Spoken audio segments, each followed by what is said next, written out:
berawal tuh dari dia kerjaan ini malam, paginya dia harus siaran, tidurnya sangat kurang buat aku, dia cuma 2 jam 3 jam. Terus ada sampai itu dia pernah nerima kerjaan dari pagi, dia pagi lagi dia harus berangkat, jadi dia tidak tidur, pagi dia harus ngejar lagi siaran. Jadi saat itu udah mulai tuh apalagi pusing banget. Aduh, yang dia tuh kalau dulu tuh sebenarnya bisa nahan banget pusing gitu. Terus ini kok dia sampai kayak sakit banget ya, sampai dia mau katanya mau pingsan. Aku bawa deh salah satu rumah sakit, kita sempet juga cek MRI. Aku nggak tahu kenapa di situ dibilanginnya clear untuk bagian pembuluh darah di kepalanya, tapinya ternyata di sini sampai dia jatuh pingsan ini, di sini ternyata kok dia ada gitu. Aku juga agak aneh gitu. Nah terus semuanya dia malah cuma dibilangin saraf kejepit bagian ini, katanya ada saraf kejepit sampai kaki. Aku udah sempat mau bawa ke herbal, tapi karena dia waktunya juga lumayan padat gitu sampai mau tahun baru ini, jadi nggak jadi. Tapi itulah yang bikinnya, tapi namanya ya udah dari takdir Tuhan lah ya. Jadi saat ini ujiannya buat Mas Bekti dan aku, ya kita harus sama-sama kuat, semoga bisa ngelewatin ini gitu. Amin. Sudah sejak berapa lama mengeluh pusingnya mungkin? 2 minggu. Pertama tuh dia kayak cuma pusing, aku sangka pusing biasa karena diminum obat hilang gitu. Sampai suatu saat dia minum obat itu kok udah nggak kuat, dia aduh ini sakit banget ya, pegang kepala. Udah besok cek aku bilang. Cek, oke, kita sempat kan, maksudnya jadi kita sebutnya kita karena kita nggak mau pusingin, kita dua-duanya sama sakit sebenarnya saat itu. Kita staycation gitu kan, staycation di rumah sakit ditanya karena mau ngecek seluruh tubuh kita dua-duanya baik, dia juga baik, itulah gitu udah 2 minggu itu. Tapi ternyata 2 hari sebelum bukan 2 hari sih, setelah itu pas malam dia ulang tahun itu kejadian gitu. Dari 2 hari sebelumnya aku baru dari rumah sakit itu. Nggak, cuman kan tensi Kak Bekti sendiri kan naik turunnya dari kemarin katanya gitu. Mungkin kalau memang hingga esok hari tetap naik turun itu dokter akan ada tindakan apa? Ya sih, kalau tensi dia tetap naik ini, saya hari ini dia masih infus kan. Dokter cuma bilang ini kita lagi mau usaha dia tanpa infusan. Karena kan kita mau realitinya mau menurunkan darah yang ada di kepala dia sama tensinya tetap stabil gitu. Jadi kayak dia berharap kalau memang besok belum juga, kita tetap ada namanya MRI buat ngecek mata sama kepalanya. Kenapa? Untuk melihat kapasitas maksudnya pendarahan di kepalanya ini berkurang atau bertambah. Semoga ya mohon doanya semoga besok Mas Bukti amat berkurang gitu, matanya tidak ada apa-apa gitu. Jadi kalau memang habis itu dia memang keputusannya masih belum, sepertinya akan ditambah lagi masa dia di ICU sampai hasilnya kayak gitu. Bagaimana yang tegar tidak seperti begini sekarang, atau pulang ke rumah apa nemenin suami setiap waktu?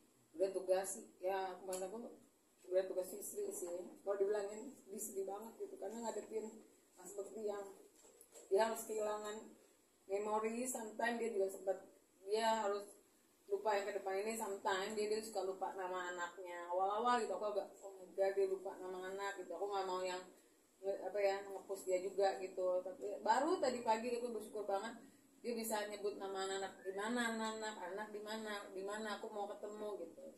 Aku bilang ada di sana lagi main gitu. Dia bisa sebut nama anak-anak semuanya gitu.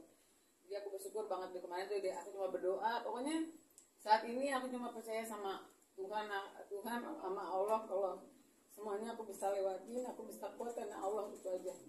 Karena itu buat aku doa aku udah ijabah banget. Mas Bekti bisa ngelewatin operasi besoknya.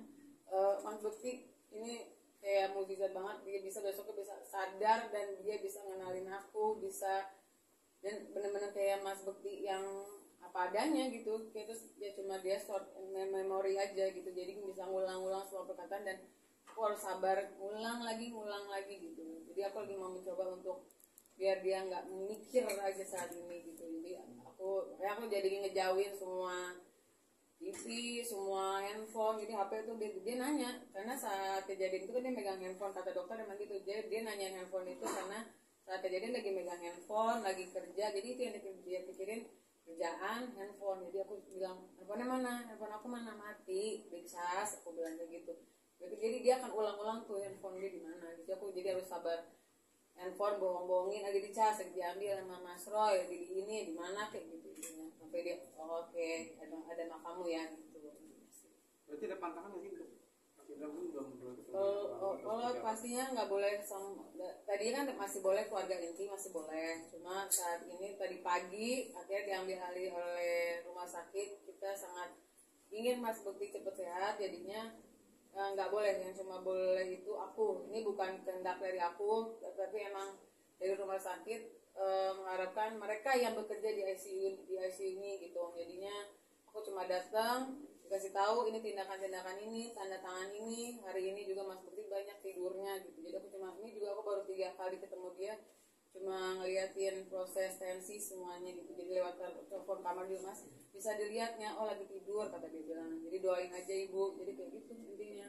Kenapa saya juga nggak pulang? Rumah saya sangat jauh dari sini. Saya nggak mau gitu, maksudnya kehilangan momen-momen aku nggak bisa ngejagain dia. Alhamdulillahnya ada mama, ada yang siap megangin anak-anak aku juga gitu. Karena di sini juga nggak boleh anak-anak datang, dan aku masih belum siap juga untuk anak-anak ngelihat bapaknya mungkin yang tiba-tiba nggak ngenalin dia gitu. Walaupun anak-anak juga sebenarnya udah tahu, terutama anak pertama aku gitu, udah tahu. Sempet nanya nggak anak-anak? Pasti setiap malam dia nanya, ayah gimana, ayah gini. Kadang tuh aku curhat dulu sama mama, gini mah gini-gini ceritanya nana gitu. Terus aku udah cerita, udah besar curhat, terus tiba-tiba baru, oh ayah gimana nih ceritanya tadi gini-gini, doain ya gitu kan. Harusnya kita staycation nih gitu, aku bilang. Jadi kita nggak jadi staycation ya kata dia bilang. Ya jangan dong, masa kita staycation ayahnya sakit, aku bilang gitu kan, bukan flu batuk, ayah lagi sakit banget. Oh ya udah ngapain gitu. Setiap hari mereka malah yang ayah jangan lupa makan. Kita ada grup di handphone kan, jadi mereka yang tetap ngasih support walaupun HP itu memang ayah Mas Bekti nggak megang gitu.